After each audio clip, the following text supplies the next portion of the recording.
Attack of the Radioactive thing. Today, let's look at the main quest, aka the Easter egg of this map. Just a couple quick things before we get right into it. I would personally recommend watching this video all the way through at least once before you attempt this Easter egg, just so you get an idea of the flow of things and what to expect. I will very briefly be going over how to get power and pack-a-punch in this video, but this video is going to assume that you already know how to do that, and it just has them as a refresher. The same principle will apply to the buildable items and the traps. If you're looking for Fate and Fortune card recommendations, Stimulus is always a good one to bring, Mana Up can help you, 5-second reload. On the Fortune side, if you happen to have a hide and seek card, I would recommend bringing that, especially if you're on solo. Otherwise, like your perk insured, your reanimated, if you want to use those are never a bad thing to bring along. I recommend you keep your starting pistol and pack-a-punching it. It's very useful in the boss fight. One final note before we get started, this Easter egg has a lot of parts just laying in the map. You can get a lot of these parts basically as soon as you open up that room. However, for the sake of consistency, I will only be mentioning the parts when their relevant step shows up. But no, you can grab like 90% of these parts basically as soon as you start the game. Alright, that being said, let's just jump right into it. Obviously, you're going to want to get power turned on the map and pack-a-punch running. Get the handle from the beach, put it back on the power station, bring the spellbook to Elvira, fill the vial with the cleaver, have Elvira open up the pack-a-punch portal, and get pack-a-punch open. Now, as you're opening up the map, we're going to be doing a little bit of a scavenger hunt for this first step. We have quite a few parts to grab here. First part I want to focus on is this punch card. Head over to the diner near spawn and head to the back room. On the desk here is a little punch card.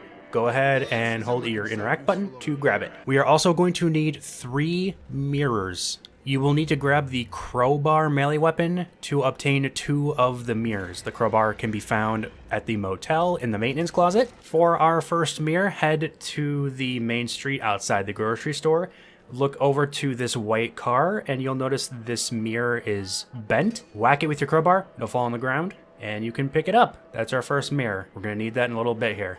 Now that is Our second mirror can be obtained by going to the RV camp. Head on over inside the bathroom, and this mirror that isn't broken, whack it with your crowbar. Piece of glass will fall in the sink. Hold your interact button and grab the piece of glass. That's your second mirror. The final mirror is actually on Elvira's couch. You're only going to be able to grab this mirror if Elvira is not on the couch. So you're going to have to summon her. She'll either be running around and gunning or recharging. If she or Willard are ever talking, you won't be able to pick up the mirror. You need to wait for this text that shows up that says, Elvira is not here right now. You see that text? You can hold interact on the couch over here and grab the mirror. The last set of parts we need for this step is a set of body parts. For this first body part, we're going to need the seismic wave generator. It's the buildable you can build in the diner area. Just really quickly, the blueprint and these 2 parts are found near the back of the diner, and the last one is around the corner next to this porta potty.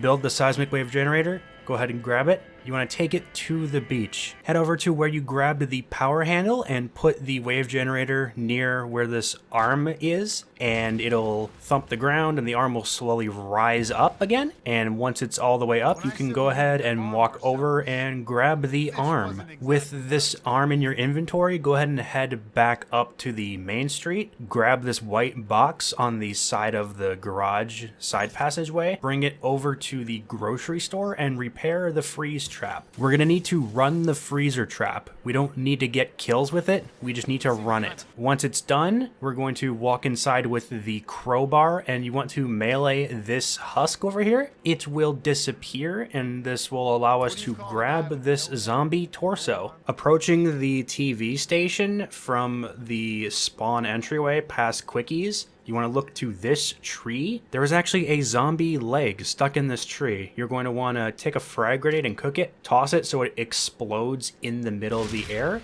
It'll knock this leg down on the ground, allowing you to pick it up. We can find another zombie arm at the RV park inside this fire here.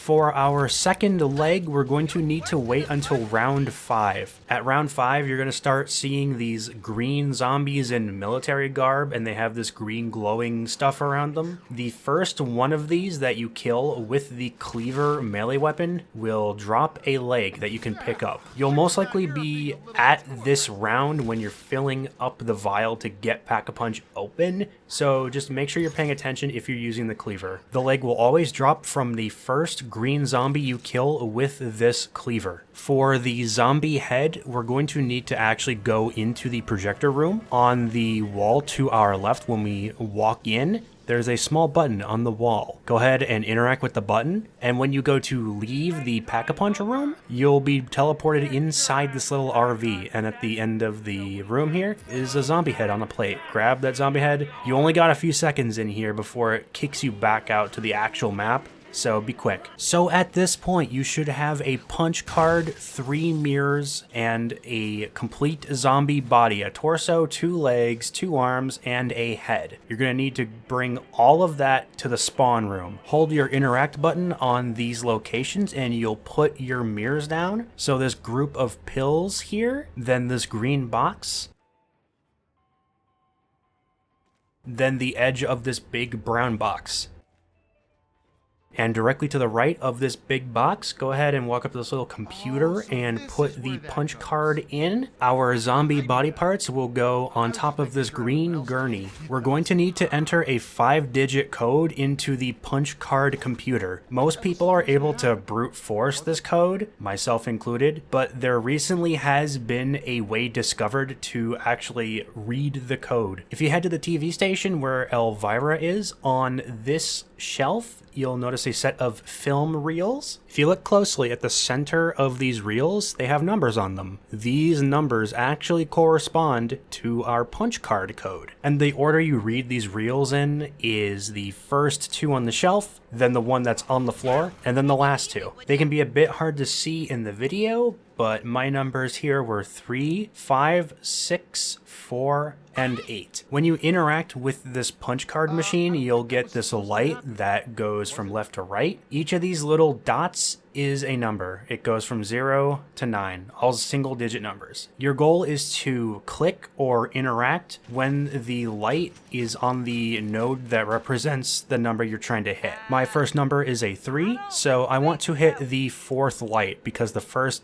light is 0. So it goes 0, 1, 2, 3. You'll get 3 failures before you get kicked out of the machine. You don't get a penalty, you just have to restart the code again. Now, zombies will attack you while you're doing this. So on solo, this can be a bit of a pain. So make sure you have the round kind of died down. Make sure you have a crawler or something, or if you want to go ahead and use that hide and seek card, go ahead. Whatever your code is, when you enter the numbers correctly, the numbers will turn green, they'll flash for a second. Then once you interact with the computer again, it will spit out a little laser, which bounces off the mirrors here, and our zombie will come to life. Now at this point, we'll need to enter the code once again into the computer, but this time backwards. Entering the code will be the same as before, just click or interact with the machine when it's on the number you're trying to hit. Once we've entered our backwards code, interact with the machine once more. It'll spit out a laser.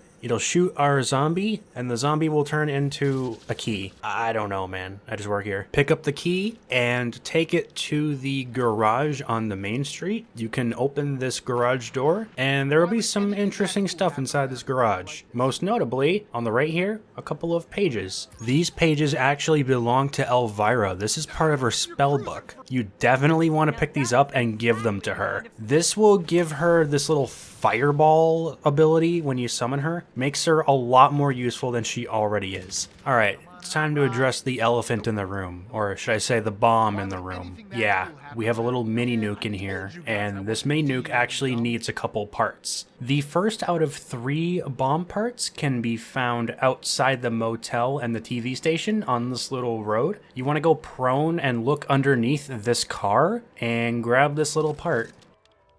Our second part for the bomb isn't that far away, actually. It'll be heading toward the beach. You want to look underneath this first bridge. It's this little stick thingy here. I don't know what this is, I'll be honest. Our final bomb part will be outside the TV station next to these trees. Look for this fence, and you want to look in between these two doors here and grab that last bomb part. You can go up to the bomb now and just hold your interact button and put the parts on the bomb. We have another set of parts we need right now, and that is for the chemistry station. 2 of these parts are going to be near the RV park. So if you're approaching from the main street, our first part will be on this right walkway. It'll be on this table to our right. It'll be this little set of gauges on the end of the table here. Grab that and continue further along toward the beach. You want to start heading down this walkway, and this big box with all these dials on it is our second part for the chemistry station. Our final part can actually be found at the back of the grocery store. It's this tube-looking thing that's on this couch. Go ahead and grab it. Once we have all 3 parts, we can head to the garage, head over to the back, and we can assemble our chemistry station. We will get around to playing with this in just a moment, but before we do that, I would like to get one last part out of the way so we can fully focus on this big step coming up. What I want to do first is talk about the bomb code. You may have noticed this little safe in this office in the grocery store. Our goal right now is going to be opening that safe, and the way we do that is we need to first get the crowbar from the motel if we don't already. But in the back of the grocery store in the office, you want to go prone and look underneath this desk. You should get 4 numbers. These numbers will be different every game. You want to take note of these numbers. Around the map, there are 4 dials connected to green pipes that you can walk up to. They'll slowly be moving on this little gauge from 1 to 10. Our goal is to hit these gauges with the crowbar on the number we want. There isn't a set order to these gauges, but they all have to spell out our code. For example, my code in this run was 4282. I went ahead and set this first dial to 4. If you make a mistake and you hit the wrong number, you can hit the dial again. The meter will go all the way up to 10, and then you can play around with it again and get it set right. So the first dial is going to be right across from where we pick up the crowbar. Our second dial is going to be around the corner from the quickies machine. Our third dial will be on the power station.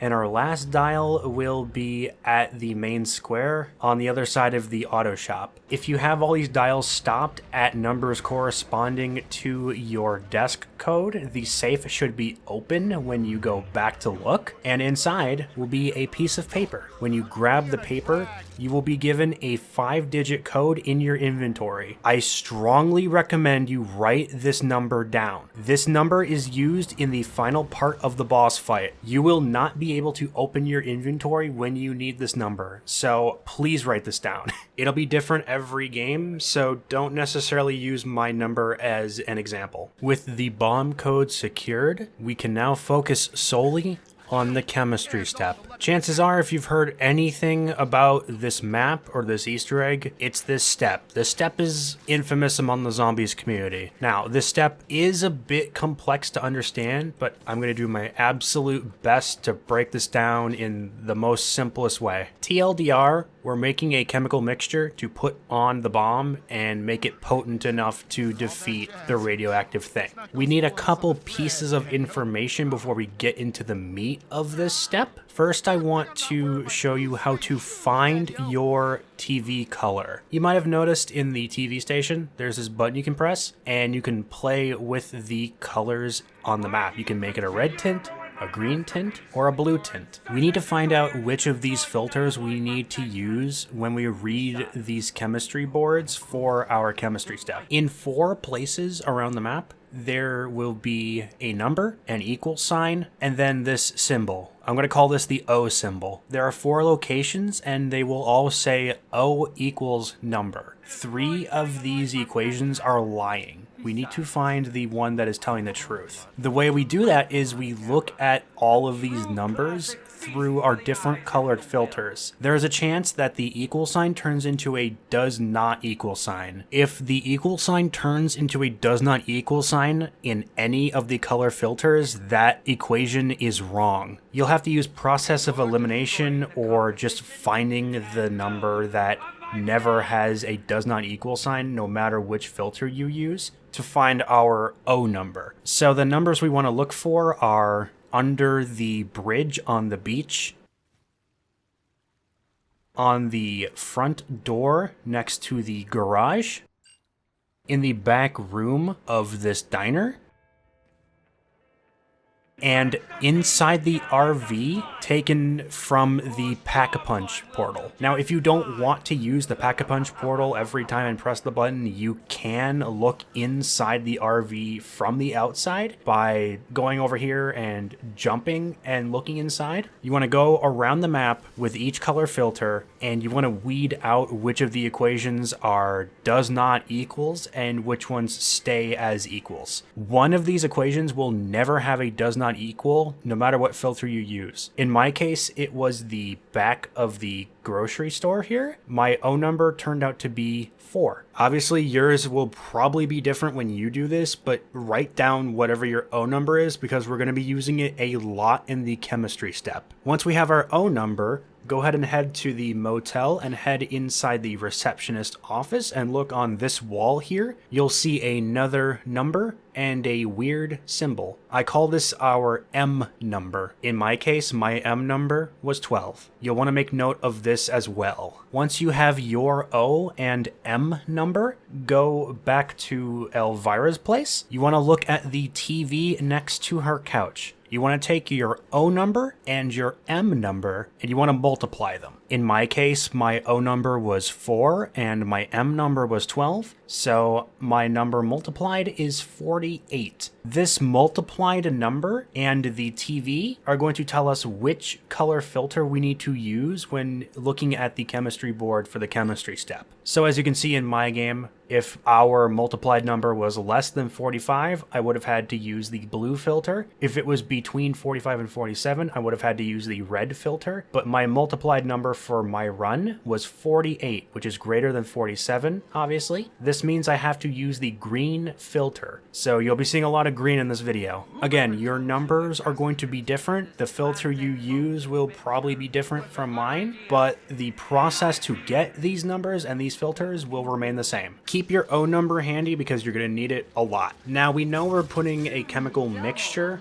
onto our bomb, but we need to find out what exactly we're making first. This will also change every time you play the game. The way we find out what our chemical is going to be is by playing with these tape recorders. So starting at as early as round 7, you want to start looking for backpacks from zombies. There is a chance that the backpack will drop a battery. You should get a prompt to pick up the battery and it'll show up like next to your little character portrait. This battery is actually used to repair one of 2 tape recorders. The first tape recorder can be found on the couch in the receptionist office by the motel. The other tape recorder can be found by the power station by Blue Bolts. You want to interact with the tape with the battery in your inventory, and you should repair the tape and it'll start to play. You'll get one of 2 tapes from a Dr. Bright. You might get a tape with Dr. Bright talking about how to make a certain chemical compound. Like he might say something like the synthesis of octahydro-3,4-parazosine can be used by combining lipids and all that. Basically just him talking about the process of making the chemical. If you get a tape that talks about this stuff, you can ignore it. We want to listen to the tape where Dr. Bright talks about the chemical solution that will work against the radioactive thing. Now, every time you play the tape, he'll talk about one of the possible solutions that can be crafted in the game. You want to be very careful when listening You want to make sure he is absolutely positive that the solution will work. So for example, he might say, oh, if it were 1945, this solution would work perfectly against the radioactive thing. This is a wrong chemical. This is not one we need to make. He needs to say, I have the perfect solution, or he needs to say something like, this will give us the most bang for our buck, stuff like that. Here's an example of a chemical solution that is incorrect in my game. Octahydro 2,5-nitro-3,4,7 parazosine may be difficult to produce due to shortages in supplies.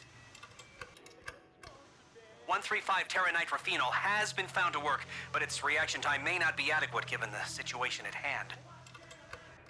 And here is an example of the correct solution that Dr. Bright mentions in my game. The most recent state of events have convinced me that 3,4-dinitroxymethylpropane is our best chance to defeat the radioactive thing. If you get the prompt that says rewinding tape, you'll have to flip the round, unfortunately, which means you probably missed which chemical was the correct one. Once you go through the entire tape, it just stops and you have to rewind it and listen again. In my game, I had to make 3,4-dinitroxymethylpropane. Now that you know what chemical formula you are going to make, I invite you to look at this chart. This is something I made myself. This is a list of all the possible solutions that can be crafted and which ingredients are needed to craft each solution. That other tape recorder I had you ignore, all the information from those audio logs has been compiled onto this chart. I also have another page here with every single location of the base chemical ingredients around the map. In the description, I'll also have a companion video that will be linked showing like video footage of each of these chemical locations. And the way you would read this chart is obviously from left to right. Just find the name of whatever you're trying to make and then look over to the first block. Let's use my run as an example. I'm making 3,4-dinitroxymethylpropane, and the first set of ingredients I would need to find are vodka and pennies. Okay, but what about all these numbers that you keep talking about, Turbo? Basically, the way this step works is you're going to take the ingredients, you're going to go over to this chem lab that you just built, but it's also going to ask you to punch in a number. And it's very important you get this number correct. If it is incorrect, your chemical solution will blow up in your face and you'll get red screened. So to find the number we're looking for, we need to use these chemistry boards that are around the map. This is where our color filter comes in. The numbers on these boards will change depending on which color filter you're currently using. We have to use the filter that we discovered in the previous step with the TV. So I would have to look at all of these boards with the green filter. You're going to look at these boards and you're going to find these fire diamonds. You want to read the ones that correspond to the ingredients you're using. So for example, I would have to find the ones with the vodka and the one with the pennies. Making sure you're using the correct color filter, you're going to look at the fire diamond and you're going to take the number on the left and the number on the top and add them together, and you're going to get a single number. You're going to do this for every single ingredient that you throw into the machine. On top of that, you are also going to have to subtract your O number at the very end of the equation here. The O number that you discovered from earlier. In my run, the fire diamond on the pennies board had a 3 on the left and an 8 on the top. Adding that together, I got 11. Looking at the vodka fire diamond, there was a 5 on the left and a 1 on the top. Adding those together got me 6. Adding our two numbers together, 11 and 6, get 17. Then it's just a matter of subtracting our O number, which was 4. So our number that we have to punch into the machine is 13. Once you have all the chemical ingredients placed and the number entered in with these tiny buttons, you want to hit this dial on the left and it will start the reaction. And if you get this little smoke and element animation on the bottom of your screen, that means you've successfully created a compound. All compounds you create will be to the right of the chem station on this counter. There's going to be 6 of these chemistry boards that are around the map. There's going to be one in the garage. Then if we take the route back to spawn, there's going to be a board near the back side of the grocery store. There will be another chemistry board right inside the spawn room. There will be one outside the TV station right next to Bang Bangs. There will be one in the RV park, sort of by Mule Munchies. And there is one down on the bottom of the beach. Now, as you see, I did not make 3,4-dinitroxymethylpropane right away. You're going to need to do 3 or 4 separate mixes in order to get what we need. Let me go ahead and show you the next mixture I had to make, just as another example of how this step works. So the next thing we need to make involves 2 more ingredients, racing fuel and quarters. So you grab the racing fuel right next to the garage, then you grab the quarters from any payphone with your crowbar, put them in the chem station, then it's just a matter of adding our numbers once again. My numbers for quarters were 5 and 8. Which make 13, and my racing fuel numbers were 7 and 1, which makes 8. Add those 2 numbers together, 13 and 8 make 21. Then it's just a matter of subtracting our O number. Mine was 4, so 21 minus 4 is 17. So 17 is the number I had to put in the machine. And as I said before, I will have a picture guide in the description with all the locations of these ingredients, as well as a video that I will throw in the description as well. Hopefully by now this helped give you a basic understanding of how this step works. I'm going to have the rest of my chemical crafting in this video, just to sort of have that repetition down. Make sure you really get a feel for how this step works, because I'm definitely a more learn by showing and doing than just telling. And this next mixture actually deals with the compounds that I just made. I'm going to put down formaldehyde, my acetaldehyde, and I'm going to find a detergent in the grocery store and put it on the chemical bench as well. My detergent number was 9 and 4, which makes 13. Acetaldehyde's number was 6 and 6, which makes 12. And my formaldehyde numbers were 7 and 5, which makes 12. We're going to add 12, 12, and 13. That makes 37. Then we subtract our O number, which is 4. The number we have to put in the machine is 33. And from here, I had one more mixture left to do. I took the aldehyde sludge I had just created, and also some nail polish remover from the motel. Nail polish remover was 8 and 3 on my board, so that makes 11. And aldehyde sludge was also 8 and 3, which makes 11. Add those 2 together, makes 22. Subtract our O number, which is 4, and we get 18. And this is our last mixture. This will give us 3,4-dinitroxymethylpropane. Once you have the chemical solution, you want to grab it. You want to go up to the bomb, and if you get a prompt that says hold your interact button to place the chemical, place the part, that is the correct chemical, and you have successfully completed the chemistry step. If you don't see this prompt, you made the wrong chemical compound. If this happens, you want to go back to the tape with Dr. Bright and just listen again and make sure you got the right one in mind. This step definitely takes a while of exposure to fully understand it. It took me several runs to fully get it down and how it worked. So don't get discouraged, don't get impatient, just relax. You got this. The good news is once this step is over, you are boss fight ready. At this point, I would make sure, obviously, like you get your weapons pack-a-punched, have double pack-a-punch running if that's what you like. Get your perks, make sure your Fate and Fortune cards are all good. Give Elvira her pages so she's upgraded. I would go into the boss fight with a full vial from the cleaver kills. I also like to bring one of these random buildables. I like to bring the Hypno device. The Pack-a-Punch starting pistol is great for crowd control.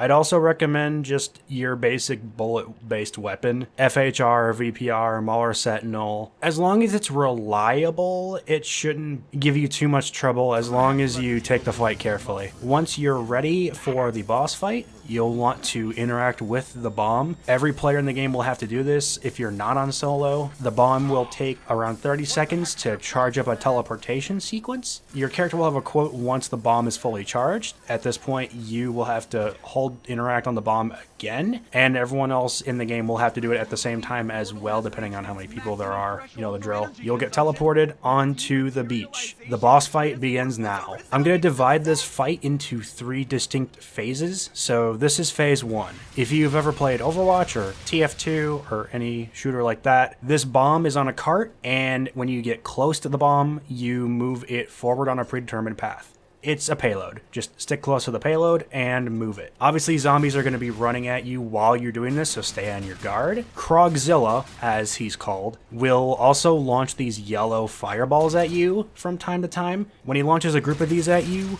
run.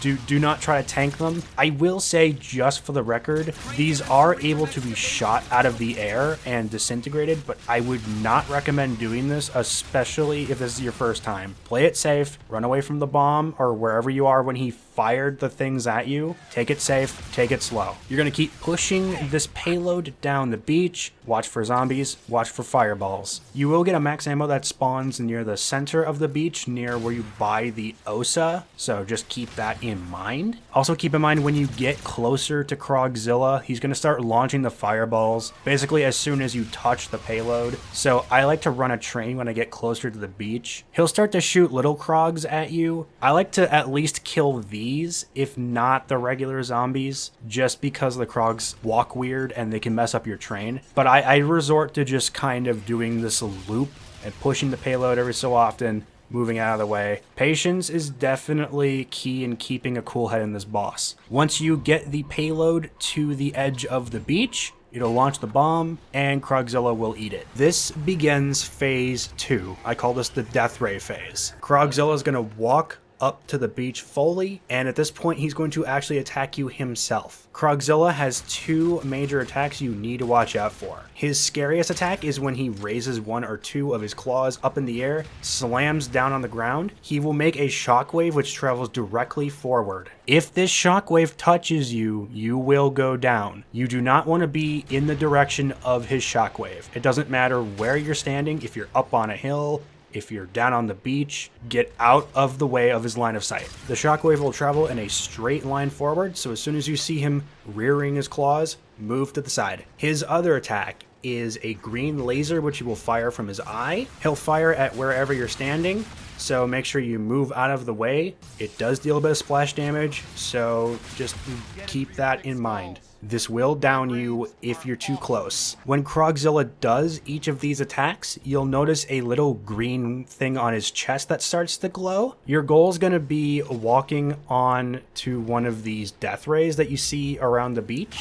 You want to hit that little green glowing spot with the death ray. You will be locked in here until you exit, and it does take a little bit to charge the shot, so just be careful. If you're on solo, I would recommend using whatever buildable you have or your hide and seek card just to keep the zombies off you while you're trying to shoot Krogzilla. Again, this little green weak point will only show up right when he's about to do an attack, so be careful. If you don't think you can get the shot off, or if you think you're gonna miss, play it safe, just run. When you hit his weak spot, it will consistently stay, and you won't need to wait for him to do an attack for it to show up again. And then it's just a matter of shooting the weak spot with the death ray 2 or 3 more times. Once Krogzilla kind of rears back and stumbles a bit, you've completed phase 2.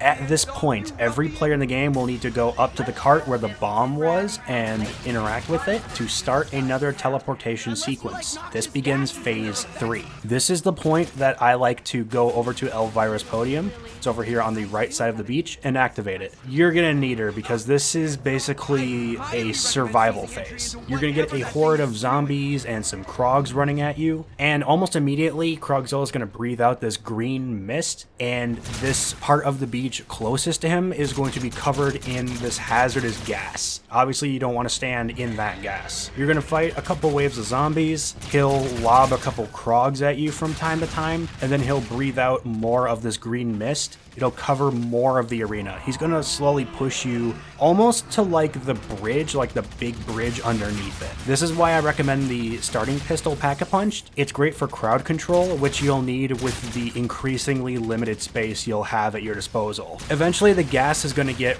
right up to underneath the bridge. You'll do one last wave of zombies and Krogs, then the gas will almost immediately go away, and Krogzilla will fire off a laser, and a bunch of lasers will start showing up around the arena. Once you see these lasers, you need to run all the way across the beach and back to the cart that launched our bomb. Touching one of these lasers will put you at red screen. Just stay calm. You have more time than you think, but you still want to move. Take the route that I'm doing here and just work your way to the bomb. Once you're there, once your whole team is there, hold your interact button and you will teleport. Here's where you'll need that bomb code you got from the safe. Interact with the bomb and you'll have to enter the code using this button system. It works exactly like the little computer from the earlier step in the Easter egg. Just stop the light on whatever number is on your bomb code. If you fail 3 times, you'll get kicked out of the bomb and you can try again, but you'll be teleported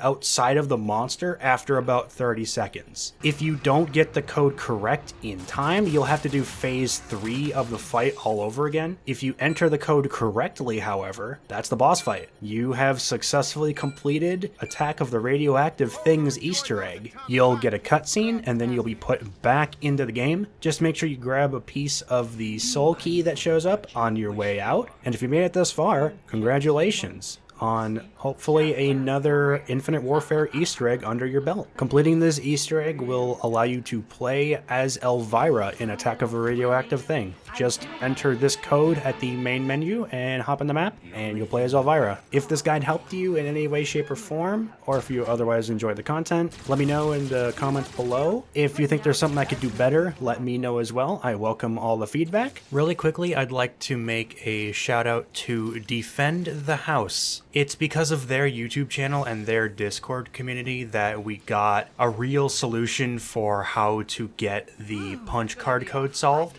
So thank you guys for all your hard work, and it's amazing honestly to see that people are still playing Infinite Warfare Zombies to this day. I tip my hat to you, my friends. I like this map. I like this Easter egg. I know I'm in the minority, but I actually enjoy the chemistry step a lot. I've done it more times than I care to admit, especially for this video. But that's going to be it for me for this video, so I'll leave you all with that. And as always, stay cool, stay safe, stay frosty.